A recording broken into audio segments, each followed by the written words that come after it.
Assalamualaikum warahmatullahi wabarakatuh. Perkenalkan, nama saya Rama Safira dengan NIM A1E1 23040. Di video ini saya akan menjelaskan topik mengenai identifikasi dan intervensi dini sebagai pemenuhan tugas pada mata kuliah evaluasi dan diagnosis kesulitan belajar dengan dosen pengampu Bapak Muhammad Hamdi, SPD, MPD. Di video ini saya akan menjelaskan empat topik. Yang pertama, topiknya itu anak yang beresiko mengalami kesulitan belajar. Jadi anak prasekolah yang beresiko mengalami kesulitan belajar ini adalah mereka yang mungkin kesulitan dalam menyelesaikan tugas-tugas meskipun belum bisa dikatakan gagal. Nah, beberapa faktor yang mempengaruhi resiko ini diantaranya itu ada keterlambatan dalam perkembangan motorik, bahasa, dan emosi, serta pengalaman traumatis yang mungkin pernah mereka alami. Kemudian penyakit yang bisa merusak otak seperti meningitis dan sifilis itu juga bisa menjadi tanda bahwa anak tersebut berisiko mengalami kesulitan belajar. Nah, ada juga faktor biologis seperti lahir prematur atau orang tua mereka yang memiliki riwayat kesulitan belajar juga dapat meningkatkan kemungkinan anak mengalami hal yang sama. Namun, tidak semua anak dengan orang tua yang mengalami kesulitan belajar itu akan mengalami hal yang sama juga. Nah, lingkungan yang baik dan perhatian yang cukup itu sangat penting untuk membantu perkembangan anak. Selain itu, kurangnya stimulus sosial dan kondisi ekonomi yang rendah itu juga bisa menghambat pertumbuhan mereka. Nah, untuk membantu anak-anak prasekolah yang berisiko mengalami kesulitan belajar ini, ada program layanan pendidikan luar biasa yang bisa dilaksanakan secara khusus atau digabungkan dengan taman kanak-kanak. Nah, program ini itu dibagi menjadi dua kelompok berdasarkan usia, yaitu usia 0 sampai 3 tahun dan usia 3 sampai 6 tahun. Dan ini bertujuan untuk memberikan stimulasi yang diperlukan agar anak-anak ini dapat berkembang dengan baik. Kemudian materi yang kedua itu mengenai hakikat identifikasi dan intervensi dini. Jadi intervensi dini itu adalah langkah-langkah yang diambil untuk membantu anak-anak yang mungkin mengalami kesulitan belajar. Nah, ini melibatkan berbagai aspek perkembangan anak seperti kemampuan motorik, komunikasi, sosial, emosi, dan kognitif. Nah, di sini ada 6 langkah penting dalam proses intervensi dini. Yang pertama itu membangun hubungan dan kesadaran di masyarakat. Jadi sebelum mencari anak-anak yang mengalami resiko, penting untuk memberitahu orang tua dan guru tentang pentingnya intervensi dini ini. Mereka perlu tahu bahwa setiap anak itu berkembang dengan cara yang berbeda, dan tujuan dari identifikasi ini untuk membantu, bukan memberi label yang negatif kepada anak. Kemudian yang kedua itu ada melaksanakan identifikasi. Langkah ini itu bertujuan untuk menemukan anak-anak prasekolah yang mungkin kesulitan dalam belajar. Jadi pemerintah itu disarankan untuk menyediakan pemeriksaan yang mudah dan cepat. Nah, hasil dari identifikasi ini itu seharusnya digunakan untuk merancang program intervensi, bukan sebagai syarat untuk masuk sekolah. Nah, yang ketiga itu ada menegakkan diagnosis. Jadi di sini itu kita mencari tahu jenis kesulitan yang dialami anak dan apakah mereka ini perlu dilakukan layanan khusus.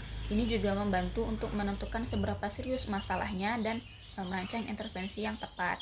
Kemudian yang keempat itu ada merancang program intervensi. Nah, program ini itu disusun berdasarkan hasil dari diagnosis. Ini melibatkan prinsip-prinsip yang mendasari penyusunan program pendidikan individual untuk anak.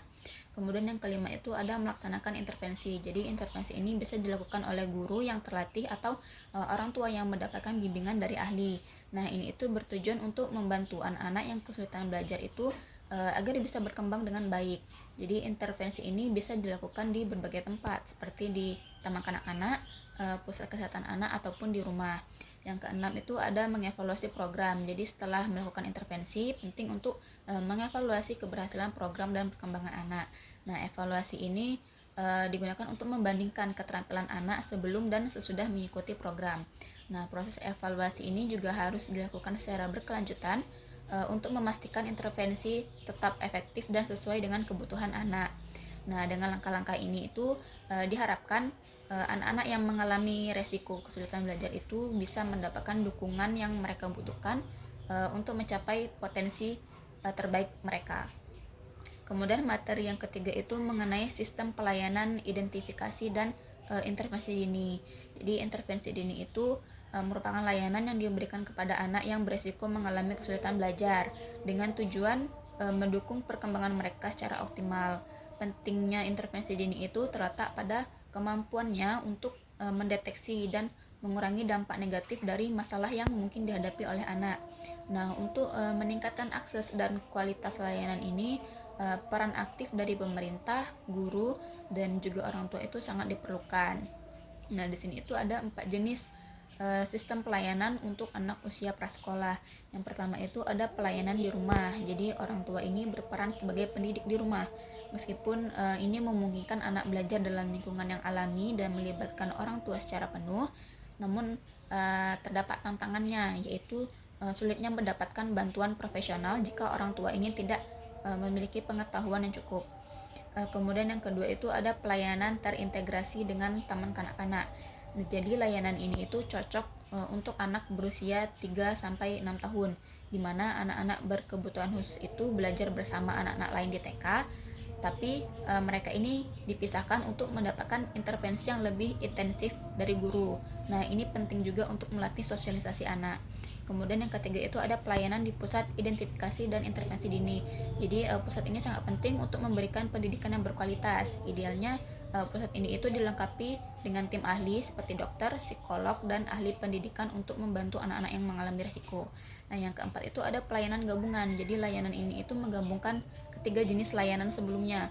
Jadi anak ini bisa mendapatkan intervensi di pusat layanan sambil tetap mengikuti kegiatan di TK. Nah, ahli yang bertanggung jawab ini juga bisa mendatangi rumah anak untuk memberikan panduan kepada orang tua dari anak ini. Kemudian materi yang keempat itu ada model program intervensi dini. Jadi program intervensi dini itu untuk anak-anak prasekolah yang beresiko mengalami kesulitan belajar itu perlu dilakukan pendekatan secara menyeluruh. Jadi program ini bertujuan untuk memberikan stimulasi dan latihan di berbagai aspek perkembangan anak. Nah, beberapa kegiatan yang bisa dilakukan di program ini itu yang pertama ada aktivitas keterampilan menolong diri sendiri dan konsep diri anak-anak.